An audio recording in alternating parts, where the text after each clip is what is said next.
अभिनंदन और स्वागत। मैं अनुराधा शारदा आप सबका अभिनंदन करना चाहती हूँ और धन्यवाद देना चाहती हूँ कि आपने हमारे वीडियोस देखे, सराहे, उन पर अपने कमेंट्स और अपने सुझाव लिखे।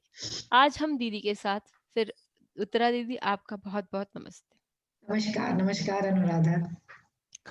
उनके साथ फिर जुड़े हैं और जैसा कि दीदी ने पहले भी कहा था कि हम कैंसर पर ही अपनी बात कर रहे हैं, सीरीज़ बना रहे हैं, तो ब्रेन कैंसर पर आज हम बात करेंगे। हमने पहले एक बार नाक कान के कैंसर पर भी एक वीडियो बनाया है दीदी के साथ, तो यदि आपको कैंसर से जुड़ी और भी बहुत सारी बातें, एस्ट्रोलॉजिकल बातें देखनी हो, जाननी हो, समझनी हो, तो वो वीडियो ज़रूर देखें। दीदी जैसा हमने पिछले बार कैंसर वाले वीडियो में बनाया था कि एक ही प्लैनेट से या कोई एक ही ग्रह से हमें कैंसर के बारे में नहीं मिलता, सभी ग्रहों का योगदान रहता है और सभी अलग-अलग अंग वाले ग्रहों के लिए अलग-अलग ग्रहों का जो है योगदान रहता है। तो मस्तिष्क का कैंसर जो हम यदि वहीं से कंटिन्यू करें, तो वो कैसा दिखता है और कुंडली में हम क्या देखें उसके लिए? हाँ, इसके लिए देखो सबसे पहले तो मैं पिछली बात को दोबारा थोड़ा-सा दोहरा दूँ रिवीजन के लिए कि मंगल, शनि और राहु ये जी, तीनों जो पाप ग्रह हैं, जी। इनका किसी न किसी रूप से हमारे शरीर और हमारे छठे भाव से मिलन हुँ, और छठा, 8वाँ और 12वाँ भाव, ये जो भाव हैं हमारे शरीर में किसी भी तरह के रोग देने में सक्षम होते हैं और ये जो हैं तीनों पाप ग्रह हमें सब कुछ देते हैं। हम सारा आराम, सारी सुविधा, ज़मीन, जायदाद हमें बहुत ऊपर भी उठाते हैं। लेकिन जब रोग देने में आते हैं तो बहुत घातक रोग ये देते हैं। हुँ, और कैंसर जैसा रोग है उसमें जो हमारा शुभ ग्रह गुरु है, वो महत्वपूर्ण भूमिका निभाता है क्योंकि ग्रोथ किसी भी तरह की ग्रोथ का कारक जो है वो गुरु है। बच्चे की ग्रोथ जो रहती है उसके कारक भी गुरु है। जी। तो कैंसर जो है कोशिकाएं, जैसा हमने पिछली बार भी बोला था कि कोशिकाएं अगर शरीर के किसी भी अंग में अनपेक्षित रूप से बढ़ने लग जाती हैं हुँ, और जिन पे शरीर का कंट्रोल नहीं रहता तो वही ट्यूमर और कैंसर में परिवर्तित हो जाती हैं। जी। तो वो उसका हमारी कोशिकाओं का एक तरह से विकृत रूप हो जाता है। जी, और शनि के बारे में हमने जैसे पहले भी कहा था कि शनि जो है चुपचाप अंदर कुछ कुछ करता रहता है, हमारी बीमारी को बढ़ाता रहता है और जब वो बहुत अच्छी तरह से बढ़ जाती है, जब उसकी हुँ, तकलीफें हमारे सामने आती हैं, तभी वो आगे आता है। और राहु के लिए हमने पहले भी देखा है कि राहु सबसे ज्यादा पाप ग्रह माना गया है, विशेष रूप से हमें रोग प्रदान करने में, किसी भी तरह के रोग प्रदान करने में। तो ये अगर हमारे शरीर के खराब अंगों से जुड़े या हमारी कुंडली के अकारक ग्रह भावों के स्वामियों से भी जुड़ जाता है, तब भी ये बहुत ही घातक सिद्ध होता है। जी, अब हम ये देखते हैं कि मस्तिष्क कैंसर चूंकि हमारी चर्चा है, तो हम ये देखना चाहते हैं कि शरीर के विभिन्न अंगों को हम किस तरह से करें। तो देखिए मस्तिष्क के लिए सबसे पहले हमारी एक तो काल पुरुष की कुंडली हम देखते हैं। काल हुँ, पुरुष की कुंडली में हमेशा लग्न जो है हमारा, हुँ, वो मस्तिष्क का है, प्रथम भाव जी, हमारे। और मस्तिष्क का वो है भाव। और दूसरा है राशियों के हिसाब से कि मेष राशि जो प्रथम राशि है हमारे आकाश मंडल की, हुँ, वो भी हमारे मस्तिष्क की स्वामिनी है। जी, तो हमारे शरीर में लग्न का पापग्रस्त होना, हाँ, मेष राशि का पापग्रस्त होना जो है हमें ब्रेन से संबंधित किसी भी तरह की बीमारियां मरी दे सकती। और अगर मान लो बहुत ही ज्यादा अफ्लिक्टेड होते हैं तो कैंसर जैसे घातक रोग दे सकते हैं। हमने पहले भी बताया था आपको कि सूर्य जो है मस्तिष्क रोगों का या सिर का कैंसर देने में सक्षम है, लेकिन मंगल जो मेष राशि का स्वामी है वो भी कैंसर जैसे घातक रोग को देने में सक्षम है, क्योंकि वो अगर गुप्त अंगों के रोग दे सकता है तो कैंसर भी दे सकता है। विशेष रूप से हमारे रक्त कैंसर भी देता है लेकिन ब्रेन कैंसर भी देने में सक्षम है, या बोन मैरो के कैंसर। तो जिन जिन भी शरीर के जिन अंगों पर इनका अधिकार रहता है, यदि ये कुंडली में हमारे बिगड़ जाते हैं तो हमें उसी अंग को लेकर परेशानी पैदा करते हैं और हमें तंग करते हैं। अब ब्रेन कैंसर किस तरह से होता है ये हम थोड़ा सा देख लेंगे साइंटिफिकली। एस्ट्रोलॉजिकली तो हम देख ही रहे हैं कि जो वही हमारे मस्तिष्क में कोशिकाएं जो होती हैं, सेल्स जो होते हैं, वो असामान्य रूप से बढ़ने लग जाते हैं। हाँ, और एक चीज और है, हमारे मस्तिष्क के दो भाग हैं, दाईं तरफ और बाईं तरफ। हाँ। तो वो किसी में भी दाईं तरफ होता है तो उसके इफेक्ट्स बाईं तरफ आते हैं हमारे शरीर को नुकसान, और अगर दाहिनी तरफ होता है तो बाईं तरफ का शरीर परेशान होता है। जी। और ये धीरे धीरे कोशिकाएं बढ़कर ट्यूमर ट्यूमर के रूप में पहले होती हैं और वो कैंसर में परिवर्तित हो जाती है। अब हम अगर ये देखना चाहें कि लक्षण क्या होते हैं, कि मतलब कि ये बीमारी अगर आ रही है तो उसके लक्षण क्या है, प्रारंभिक लक्षण। एक तो है कि तेजी से अचानक आपको सरदर्द हो जाता है, कभी सरदर्द नहीं हो रहा है और अचानक आपको सरदर्द होने लग गया, और तेजी से होता है, बढ़ता जाता है। आपकी जो आई साइड है वो थोड़ी कमजोर होने लगती है, आपको ठीक से दिखाई नहीं दे सकता, धुंधली हो सकती है। इसके अतिरिक्त आप अपना चलने फिरने में बैलेंस खोने लगते हो, इधर टकरा गए या आपको पकड़ के चलना पड़ता है, दिक्कत आती है आपको चलने फिरने में। और कभी कभी आपको एल्यूजन्स, भ्रम जो हो जाते हैं ना, हाँ।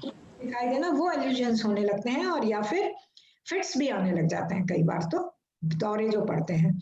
तो ये जो है, और कई बार में ऐसे भी हो जाता है कि कुछ लक्षण ही नहीं पता लगते और अचानक से इस तरह का होता है। जी। तो मेन ये हो गया। अब हम इसी के बारे में, क्योंकि हमने ग्रहों को देख लिया और नक्षत्रों को के हिसाब से या भावों के कस्पों के हिसाब से हम देखना चाहते हैं, तो हम एक कुंडली हम उदाहरण के रूप में ले लेते हैं।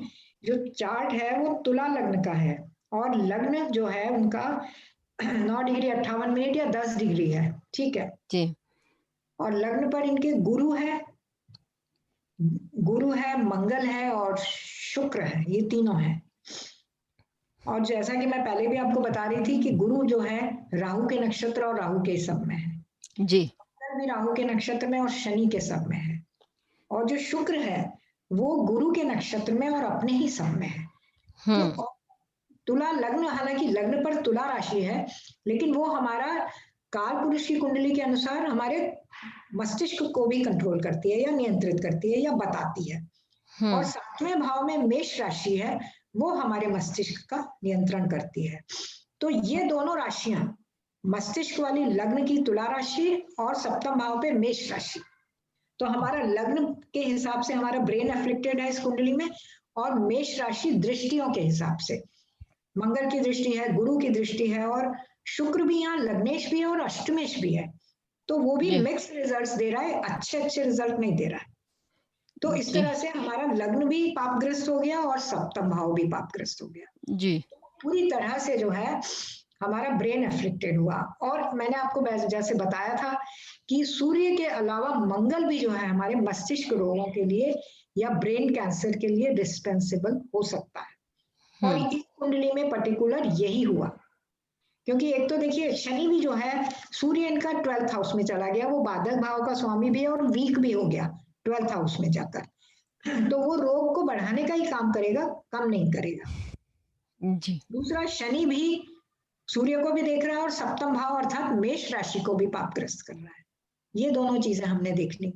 इसके बाद यदि हम आगे देखना चाहें तो जो है हमारे पास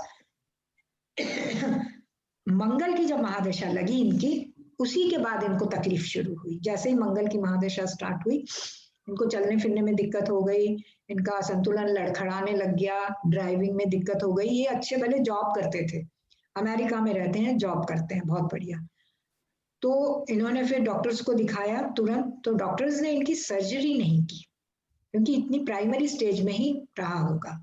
डॉक्टर ने इनको कीमो दी और उसके बाद इनमें काफी आराम आया, लेकिन अभी भी पूरी तरह से आराम नहीं है, क्योंकि आप देखिए इनका समय भी ठीक नहीं है। एक तो मंगल है लग्न पर, अगर हम उसके स्वामित्व देखें तो वो पूरा मार्केश है। हम्म। दूसरी इनकी एज भी हो गई है, 75 प्लस है, हम्म। 46 बॉर्न है, तो 75 है, 74 75। और दूसरे मंगल राहु के नक्षत्र में होकर अष्टम भाव से भी जुड़ गया है, और हम्म। अभी राहु की ही अंतर्दशा चल रही है। तो पहले से थोड़े सुधर तो गए हैं, क्योंकि यहाँ पर राहु अगर अष्टम भाव के रिजल्ट दे रहा है तो वो शुक्र का एजेंट भी है, तो लग्न के भी रिजल्ट दे रहा है और अष्टम भाव के भी, मतलब हम्म। थोड़ा ठीक भी कर रहा है और पूरी तरह से ठीक भी नहीं हो रहा है। इस तरह से चल रही है इनकी। अभी भी ये घर पे भी इनको एक असिस्टेंट की जरूरत पड़ती है इनकी देखभाल के लिए, अकेले नहीं कर पा रहे। लेकिन यह है कि थोड़ा खाना वाना वगैरह खा लेते हैं, पहले से बेटर है। लेकिन हमको थोड़ा सा इनके बारे में डाउट है, भगवान की से बोलना नहीं चाहिए खराब कभी भी, लेकिन मंगल की महादशा इनके लिए कुछ ठीक नहीं है। और इनको इस तरह से मतलब बहुत ही अच्छे रहे हैं, परफेक्ट रहे हैं, जिंदगी में ज्यादा बीमार नहीं हुए हैं, लेकिन इस समय इनको इस तरह से ब्रेन कैंसर हुआ। आप देख लीजिए, मंगल ने यहाँ पर अपना काम कर दिया, शनि ने अपना काम कर दिया, और राहु तो राहुल रहा है, और फिर गुरु ने भी मतलब कि ये 4 ग्रह जो इम्पोर्टेंट हैं कैंसर के लिए, वो चारों ग्रह इनके स्वास्थ्य को बिगाड़ने में इन्वॉल्व हो गए। और दीदी, गुरु जैसे सब कोई हमेशा बोलते हैं कि गुरु है तो अच्छा ही करेंगे, भला ही करेंगे, ये हम देख सकते हैं इस चार्ट से अच्छी तरह से देख सकते हैं कि अकारक भाव का यदि स्वामी गुरु हो जाता है तो उसके समान प्रॉब्लम्स देने वाला भी कोई नहीं होता। देखिए, छठे भाव का वो स्वामी है, लग्न पे चला गया, हाँ फिर वो राहु के नक्षत्र में है तो 8th हाउस से भी कनेक्ट हो गया। हाँ 1, 6 और 8 तीनों भाव गुरु ने ले लिए, और फिर मंगल जो है वो 6th हाउस का सबलॉर्ड भी हो गया, हाँ वो भी लग्न पे चला गया। बस ये रहा कि गुरु की तो महादशा इनकी आई नहीं है, मंगल की महादशा आई और उसने आते ही मतलब इनको इस गंभीर रोग में डाल दिया। तो दीदी, मंगल में राहु तो खराब है ही, लेकिन मंगल में गुरु और भी ज्यादा चिंताजनक हो सकता है। मुझे इनकी आयु की चिंता है, बोलना नहीं चाहिए, लेकिन हमें इनकी आयु को लेकर ही चिंता है। ठीक है दीदी, बहुत सुंदर जो आपने बताया। और हम ये कर सकते हैं, हम मस्तिष्क के जो कैंसर के लिए तो हम कुछ बोल नहीं सकते कि क्या करें क्या नहीं करें, लेकिन हाँ, स्ट्रेस फ्री लाइफ जितनी हो उतना जीने का हम कोशिश कर सकते हैं, उससे और ज्यादा तो हम सूर्य की आराधना अगर आपकी कुंडली में सूर्य अच्छा है, लाभदायक है, तो सूर्य की आराधना बेस्ट रहेगी। थैंक यू दीदी, बहुत बहुत धन्यवाद आपका। Thank you so much.